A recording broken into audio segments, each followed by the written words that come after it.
welcome all of you, my students and colleagues and friends, especially my family, all the way from Oregon.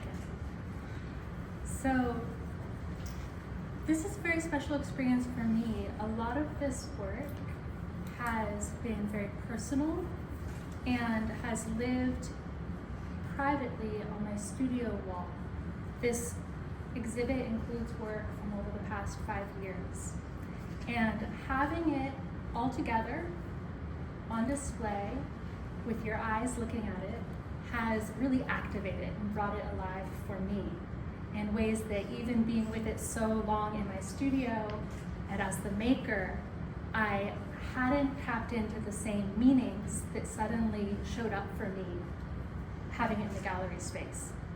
So as I'm painting this work, each painting tends to be its own world for me.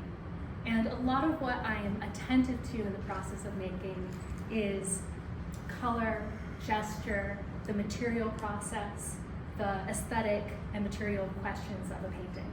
I'm aware of kind of a flow of ideas and emotions as I'm working, but they're constantly in flux, right, in the process of making the painting. And they're not kind of frozen for me to just look at.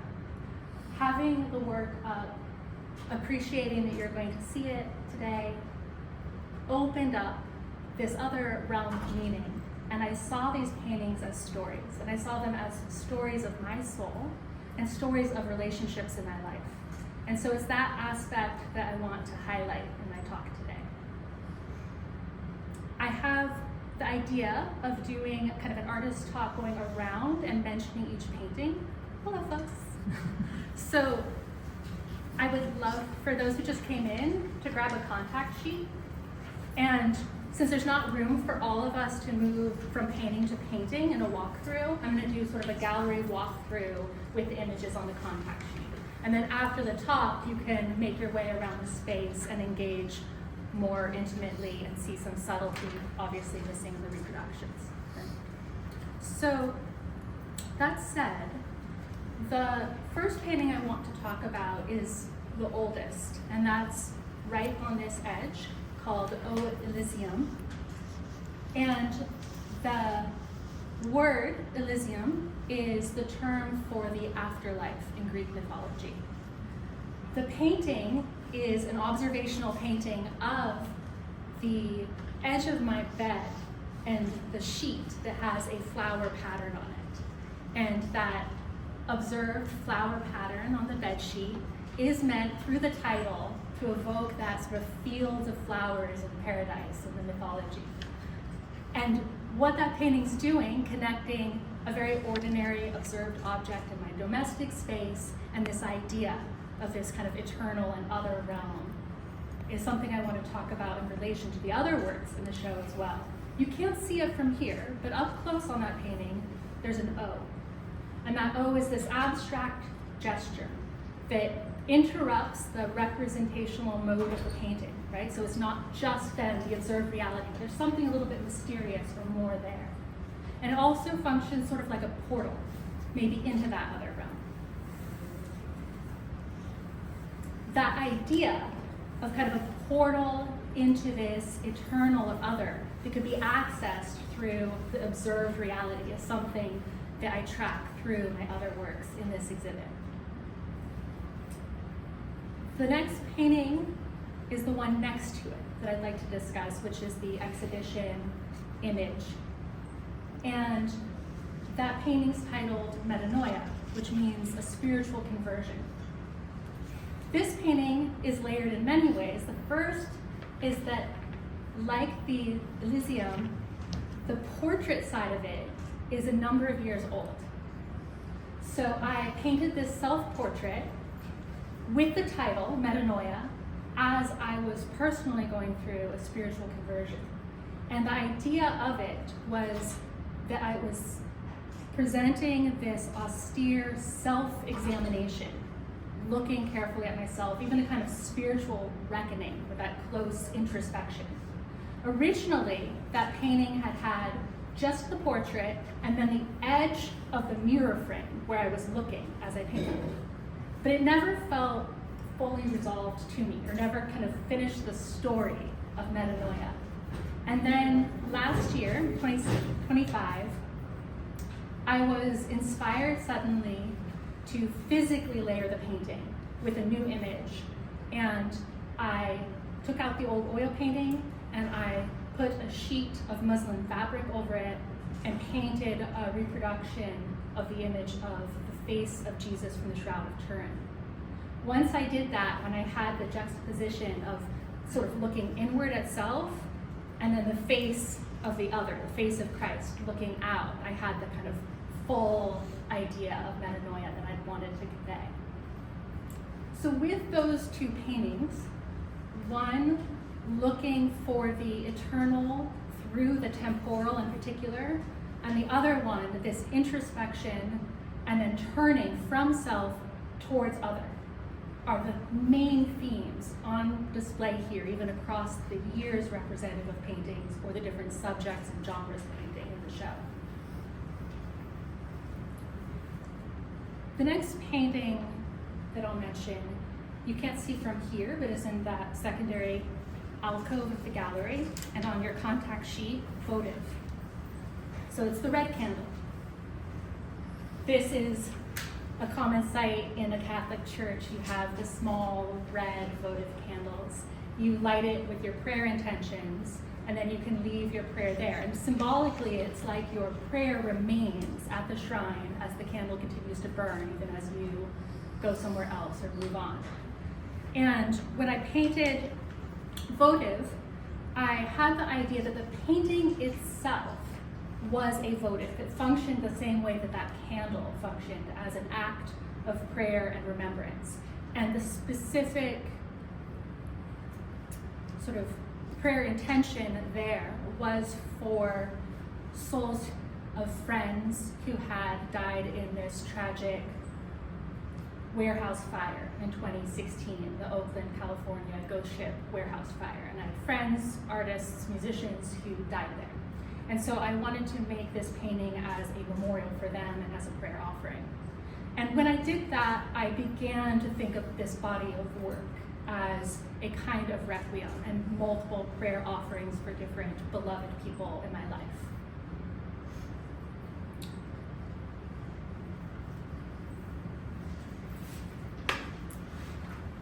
No such thing as lost.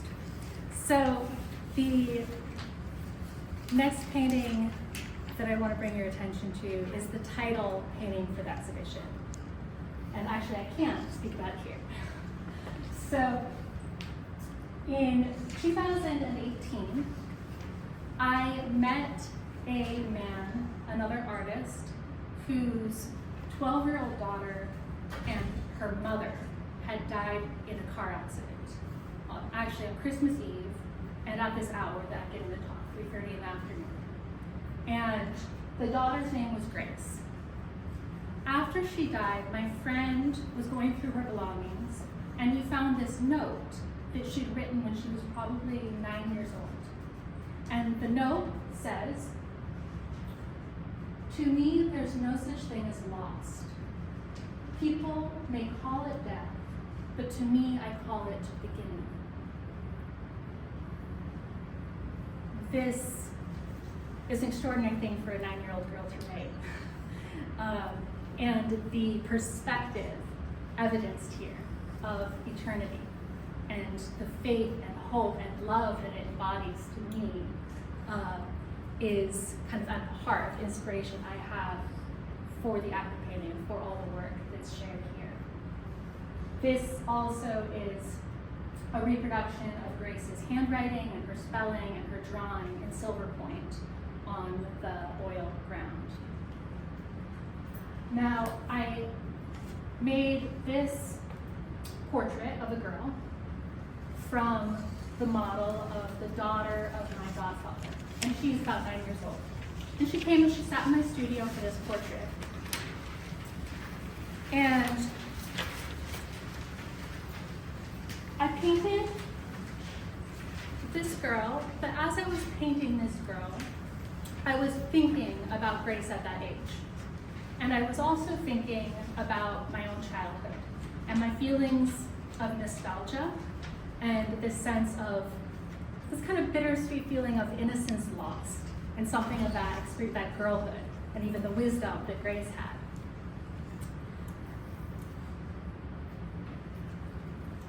I met Grace after she died. I met her through her father's grief and her continuing show of love in his life. And I made a sort of figurative note back to Grace in this painting, which is titled Cloud and Gold for Grace. And I sort of imitate Grace's cloud, and I add the gold there, and this is the painting of the sky, which, in a way, it's my painting of heaven, and this kind of veiled heaven through which you can find her. I materially and symbolically represented how ephemeral that experience of heaven is on this side with the blue that I used. This is a pigment, it's called Ploss blue, which is very chemically unstable. It can't be mixed with many media. It will quickly transition to kind of the green of verdigris, copper green. And so I painted it suspended in blue, and I had to seal it with shellac before I could layer other colors on top of it to create the depth of painting. So for me, in the studio and in the process of playing this beautiful and not very commonly seen blue pigment, I was thinking too about the experience of like how close and yet how fragile simultaneously this other realm is for us here.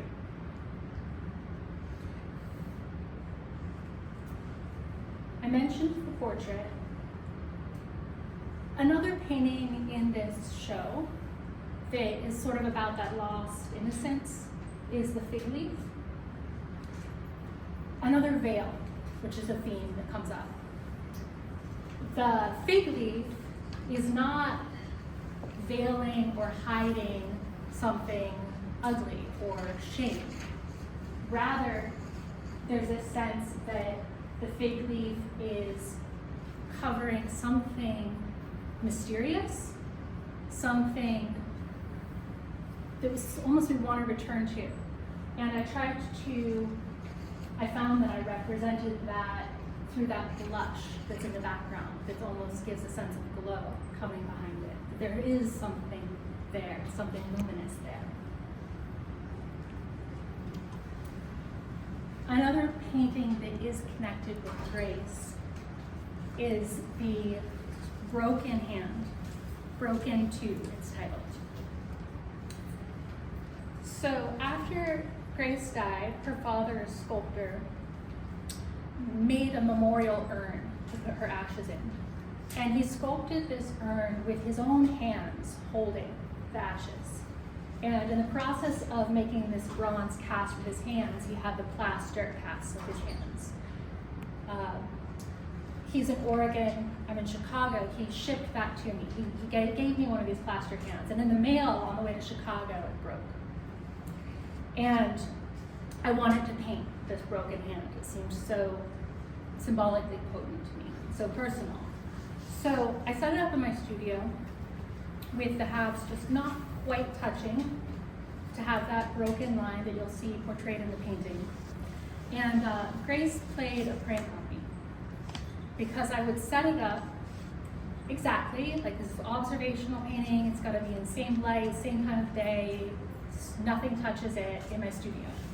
I leave, I come back to work on it the next time, and it's restored. That little, it's put together, right? So that crack is closed. Every single time. I thought that someone in the building was playing a prank on me, but they didn't even know what this was or what I was talking about. So it was like Grace was there, like being like, okay, here's the broken parts, I'm putting it back together again and again, restoring and making whole. And that was very much what was happening in my heart as I was painting that. The broken one also connected. So there's both on the wall together. Broken One is another observational painting from another sculpture that Grace's father made. And it's a portrait bust of myself.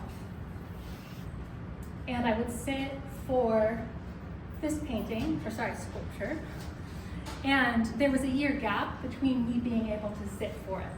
In that time, those of you who are sculptors in clay know, he had a hard time keeping it wet. And so it dried, and a crack formed right at the eye. And I thought that was beautiful. I loved this crack at the eye. And so I insisted that he keep it.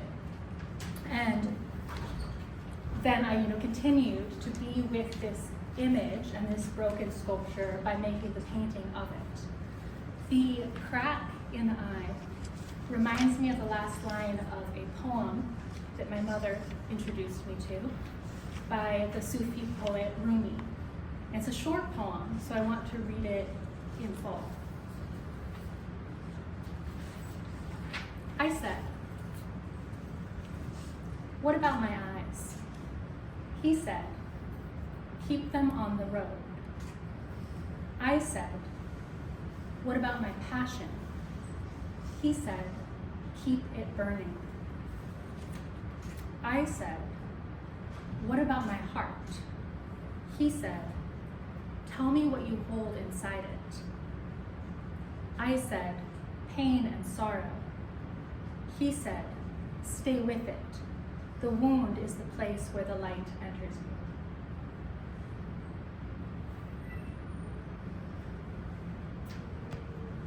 Speaking of my mother, my painting, Baby Bracelet, is an observational painting of her hospital baby bracelet, when such things were made with ceramic beads. So I had this in my studio, again, thinking about childhood and this sort of continuity of life through generations. And I created behind the baby bracelet this texture like wood, which for me in my Christian faith signified this mystery, both of the passion and suffering of Christ and redemption through the cross. And so while it was a personal and familial moment, it also became for me a continuing meditation on this mystery of suffering and redemption in my life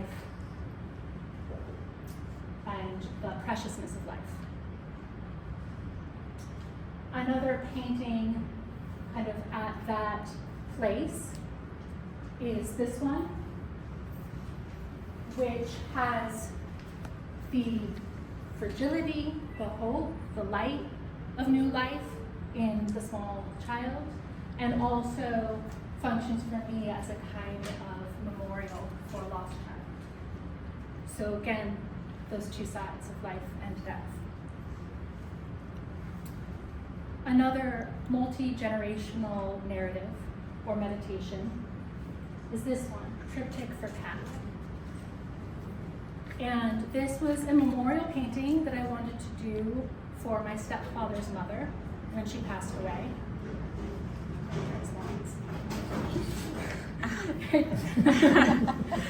And I was looking at family photos that he had of his mother.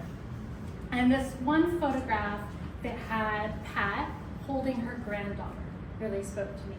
And so I took this photograph that had on the one side the elderly hand of the grandmother, and on the other side the small little girl's hands, the granddaughter. And I separated those two images from one photograph. That third painting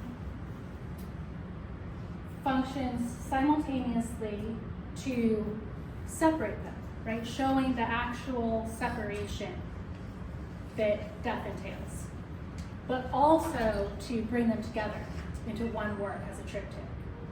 And the image in that center of the flower on that field of gold, to me, signifies how that continuity that's there is carried over in nature. And then of course that gold field is the traditional sort of signal of heaven in an icon. There's another painting of flowers back here. Cemetery flowers. By my studio at St. Gregory's Hall, which Kathy mentioned in Andersonville, there's a beautiful old cemetery called Rose Hill Cemetery. And they do seasonal cleanups of the tombs. So this bouquet of artificial flowers were salvaged from the trash of the cemetery. Originally, those flowers had been intentionally and again prayerfully, like the votive, like left on the tomb of beloved people. And so I was sort of regathering those, who knows how many people or how many prayers. I put them together in a bouquet in my studio and began to paint them. This painting is currently unfinished. The painting shows the drawing layer done with silver point, and then these transparent layers of color that are starting to be built up. My friend persuaded me to show this painting, pointing out to me that seeing the way that it's in process and unfinished poetically resonates with the subject. And I'm grateful to him for that. The next paintings I would like to talk about, they're not all grouped in the gallery, but they're grouped on your contact sheet, are Host, Moonbow, and Mary's Veil. So the first, Host, is painted from observation of a unconsecrated communion host. And it's exactly the same size as the host I was painting. And I did this in my home during the COVID lockdown when the Catholic church I go to was closed and locked. And I was not able to be in regular communion, and I wasn't able to adore the Most Blessed Sacrament. And so painting this in my bedroom was my way of making a spiritual communion. And so it was very important to me, valuable to me as a spiritual practice. I see Moonbow, which was painted much later, as connected to this painting, both because, again, of that circle trait, and because of the aura that's around it. That aura being that atmospheric effect where you can see the rainbow hues around the moon in the sky, which is beautiful to me. I experience the moon as a living icon of the Blessed Virgin Mary. And so I see that moon painting representing the Mother of God in companion with the host painting representing Jesus Christ. Mary's Veil is another Marian painting. So I have been commissioned to make a traditional icon of Madonna della Salute, Our Lady of Good Health, or Our Lady of Consolation. And this icon has this shape as the veil that Mary is wearing in gold. And after I painted that icon, I'd fallen in love with this shape. I was like, I want to do a painting about Mary just using this shape. And so I recreated and gilded that veil outline. And then against the pink feminine background, inside the veil, where you would expect to see the face, of course, I was inspired to make it pure black pigment. And in the Catholic tradition, there are all of these incredible icons of the Black Madonna. And to me, the image of the Black Madonna is an image of Our Lady of Sorrows. That's Mary's suffering, maternal, and compassionate heart at the foot of the cross. In my own spiritual conversion, I had had an image of Our Lady of Sorrows. And I couldn't possibly represent that image by making a portrait or making a traditional icon. But by making this painting, I was able to connect to the feeling or the expression, the gravity of Our Lady of Sorrows.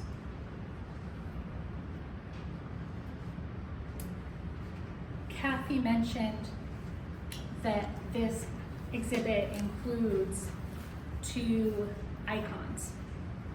I have Saint Charbel and Saint Lucy. These are both commissions for private clients who asked for these paintings for their own personal devotion in their homes.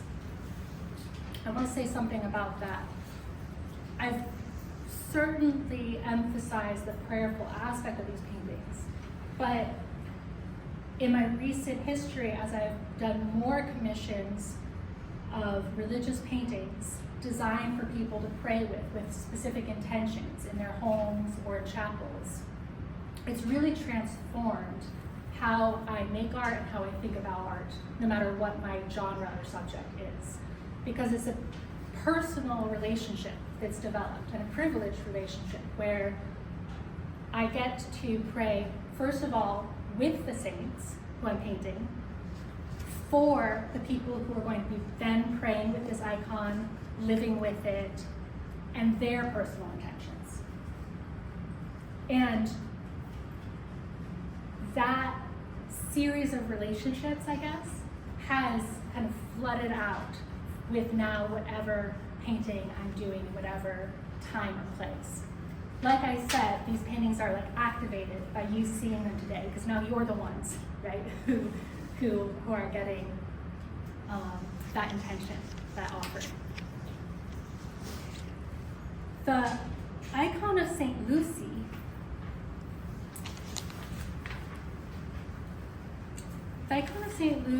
includes on the frame a relic of Saint Lucy. So it's a reliquary painting. And what that means is that there's a little bit of the body of Saint Lucy that is attached, affixed to the frame of the painting.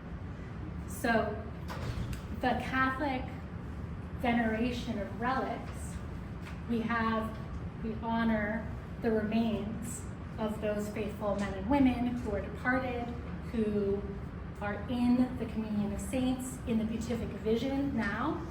And the keeping, the venerating of a relic gives us, the faithful,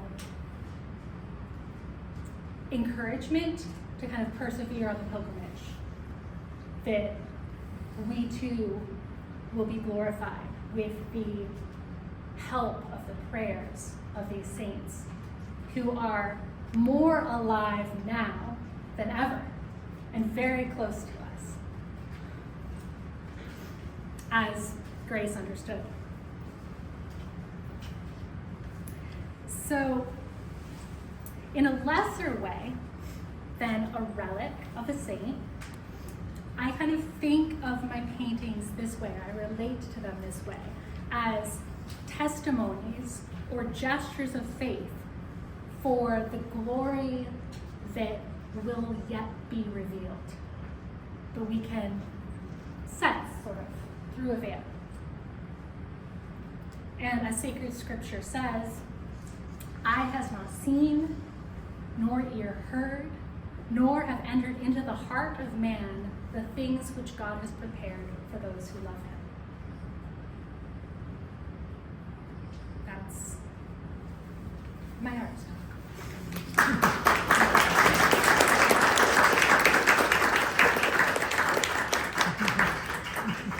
What I would love to do now is have a conversation. So we could maybe stay seated for a moment before we kind of have you look around the gallery, and I'll just take questions. Did you say that last? The quote? The quote. Eye has not seen, nor ear heard, nor have entered into the heart of man the things which God has prepared for those who love him.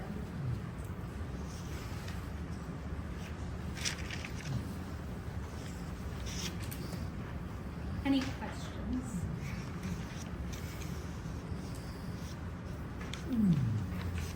So one thing that I noticed when I came in, I'm still formulating the question. One thing that I noticed when I came in here was really the relationship that I was having to these works, mostly due to the scale of them. And you know, somebody who makes, I make really big paintings, sometimes make small paintings. I seldom do it with a specific purpose in mind, just sort of what materials are available and that sort of dictates that. How does the decision come to you when it comes to thinking about scale? Because these pieces do tend to be sort of smaller. Now it has a variety of different texts on these. I'm just kind of curious from the creator's perspective, sort of how you sort of pursue the beginning of these works relative to scale specifically. Definitely. I love little paintings because of the intimacy that, you know, 10 people can't really experience it at a time, right? You have to be, it's one-on-one and close up. So I feel like that corresponds to a lot of the subjects I paint, which are personal, intimate, have to be experienced sort of one-on-one, like a close conversation with a friend. So I love that aspect of small paintings. There's another factor which tracks with the exception of the saints, which is I do a lot of observational painting, and I like to reproduce objects exactly the size they are. Again, because of that kind of correspondence to reality and the illusion. So whenever possible, the objects that I'm painting are the same scale. I've done huge paintings, but yeah, totally different impact and effect. And for this body of work, this was the scale that made sense to me.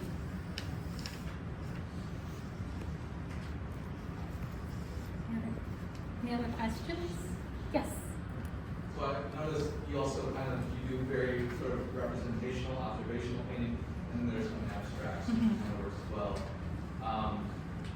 In working between the two, like, what do you kind of sort of, for example, when you paint abstract, what do you get that abstraction allows you to kind of enjoy either in terms of the experience of making it, or the whatever the meaning or whatever that kind of comes across from abstraction.